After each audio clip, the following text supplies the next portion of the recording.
샬롬 할렐루야. 신명기 28장 1절에서 6절입니다. 네가 네 하나님 여호와의 말씀을 삼가 듣고 내가 오늘 네게 명령하는 그의 모든 명령을 지켜 행하면 네 하나님 여호와께서 너를 세계 모든 민족 위에 뛰어나게 하실 것이라. 네가 네 하나님 여호와의 말씀을 정종하며 이 모든 복이 네게 임하며 네게 이르리니 성읍에서도 복을 받고 들에서도 복을 받을 것이며 네 몸의 자녀와 네 토지의 소산과 네 짐승의 새끼와 소와 양의 새끼가 복을 받을 것이며 네 광주리와 떡반주 그릇이 복을 받을 것이며 네가 들어와도 복을 받고 나가도 복을 받을 것이니라. 아멘. 민수기 6장 24절. 여호와는 네게 복을 주시고 너를 지키시기를 원하며. 아멘. 누가복음 16장 19에서 31절입니다. 한 부자가 있어 자색 옷과 고운 뱃옷을 입고 날마다 호화롭게 즐기더라.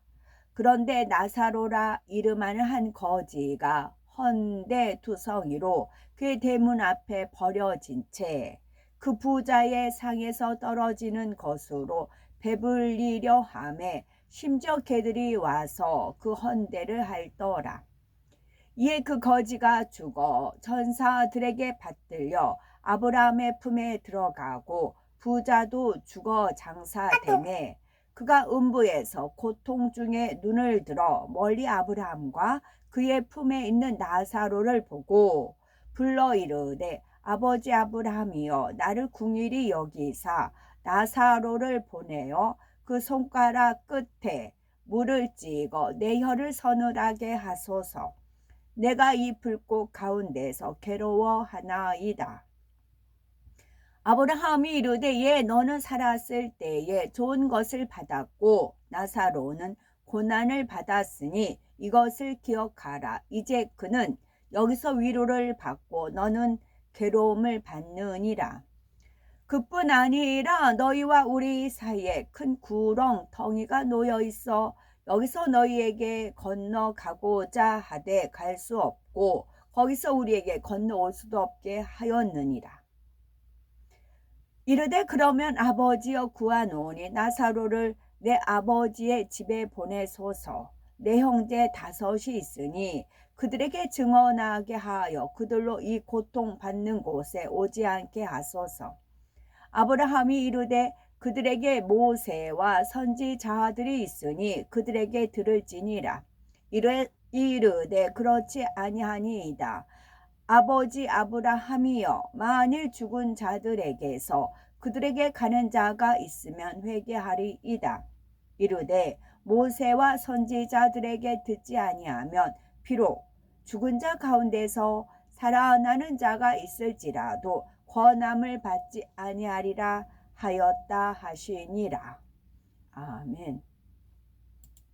제목은 축복의 비결 첫 번째입니다. 하나님께서는 하나님의 자녀들이 축복의 주인공이 되기를 원하시지요. 축복의 비결이 바로 아버지 하나님의 계명을 지키는 것입니다. 한 부자가 있었습니다. 그는 아름다운 옷을 입고 날마다 호화로운 잔치를 즐겼지요. 반면에 그 집의 대문 앞에는 나사로라는 병든 거지가 누워 있었지요.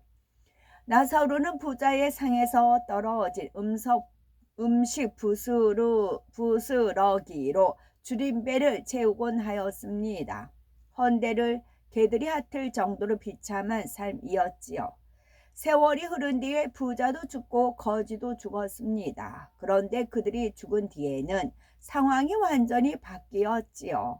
하나님을 믿었던 거지 나사로는 구원받아 천국에서 편히 안식하였지만 부자는 하나님을 믿지 않았기에 구원받지 못하고 뜨거운 불 속에서 고통받은 것입니다. 과연 누가 복 있는 사람일까요? 부자와 같이 이 땅에서 많은 재산을 가지고 호화롭게 사는 것은 잠시 잠깐입니다. 비록 비천하게 살았다고 해도 나사로와 같이 천국에 들어가는 사람이야말로 진정 복된 사람인 것이지요. 길어야 100년도 안 되는 이 땅의 삶은 한순간입니다. 하지만 눈물, 슬픔, 질병, 고통, 사망이 없는 천국에서의 삶은 영원하지요. 그곳에서의 참된 행복과 기쁨, 평안을 누리는 것이 진정한 복입니다. 그렇다고 해서 이 땅에서 나사로처럼 질병으로 고통받으며 가난하게 사는 것이 하나님의 뜻이라는 것이 아닙니다. 하나님의 아들 예수님께서 아무 죄 없이 채찍에 맞고 피 흘리심으로 우리의 모든 죄를 대속하시고 친히 가난한 길을 가셨기 때문에 누구든지 예수 그리스도를 믿으면 질병과 가난에서 해방될 수 있습니다.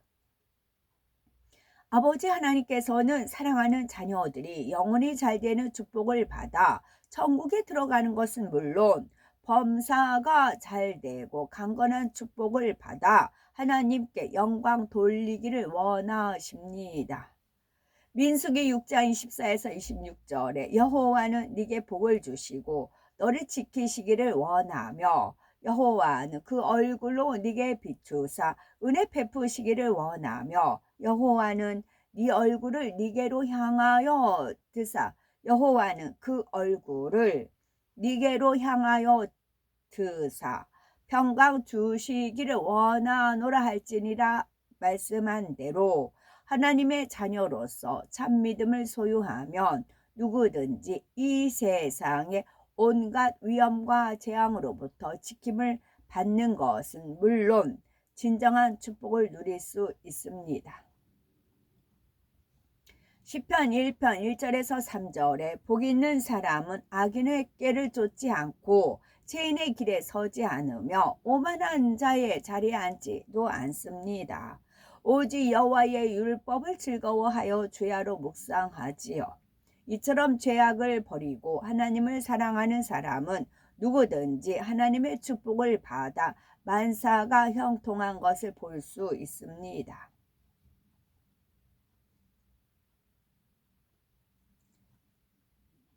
평소에 부모님 말씀에 순종하고 사랑받는 아들이라면 무엇이 필요할 때 아버지께서 담대하게 구할 수 있지요. 하지만 늘 말썽 부리고 불순종하는 아들은 원하는 것이 있어도 아버지가 들어주실지 확신이 오지 않습니다. 아버지 편에서도 마음에 꼭 맞게 순종하는 아들에게는 어떤 유고도 쉽게 들어주지요. 아들을 신뢰하기 때문입니다. 하지만 불순종하고 말썽 부리는 아들은 혹시 나쁜 용도로 쓰지 않을까 염려되어 선뜻 줄 수가 없습니다. 영적으로도 마찬가지입니다. 하나님께서는 천지 만물을 말씀으로 창조하셨고 인류의 역사와 생사화복을 주관하십니다. 이처럼 전능하신 하나님께서 우리 아버지가 되시니 축복을 얼마든지 주실 수 있지요. 그러나 교회는 다니지만 세상과 짝하며 죄악 가운데 살면 응답해 주시기가 어렵습니다. 물론 처음 신앙생활을 하는 사람들은 하나님을 사랑하며 그분 말씀대로 순종하는 것이 좁은 문으로 들어가는 것처럼 힘들 수 있습니다. 하지만 말씀을 하나하나 순종해 가다 보면은 이것이 천국을 소유하는 기쁘고 행복한 기름을 깨우치게 되지요. 믿음이 성장하는 만큼 담대하게 하나님께 구할 수 있고 구하는 것마다 응답받습니다. 신명기 28장 1절에서 6절에 네가 네 하나님 여호와의 말씀을 삼가 듣고 내가 오늘날 네게 명하는 그 모든 명령을 지켜 행하면 네 하나님 여호와께서 너를 세계 모든 민족 위에 뛰어나게 하실 것이라. 네가 네 하나님 여호와의 말씀을 순종하며 이 모든 복이 네게 임하며 네게 미치리니 성읍에서도 복을 받고 들에서도 복을 받을 것이며 네 몸의 소생과 네 토지의 소산과 네 짐승의 새끼와 우양의 새끼가 복을 받을 것이며 네 광주리와 떡반죽 그릇이 복을 받을 것이며 네가 들어와도 복을 받고 나가도 복을 받을 것이니라 말씀합니다. 여기서 성읍에서도 복을 받고 들에서도 복을 받는다는 것은 하나님 말씀에 순종하는 사람이 머무는 곳에 복이 임한다는 뜻입니다.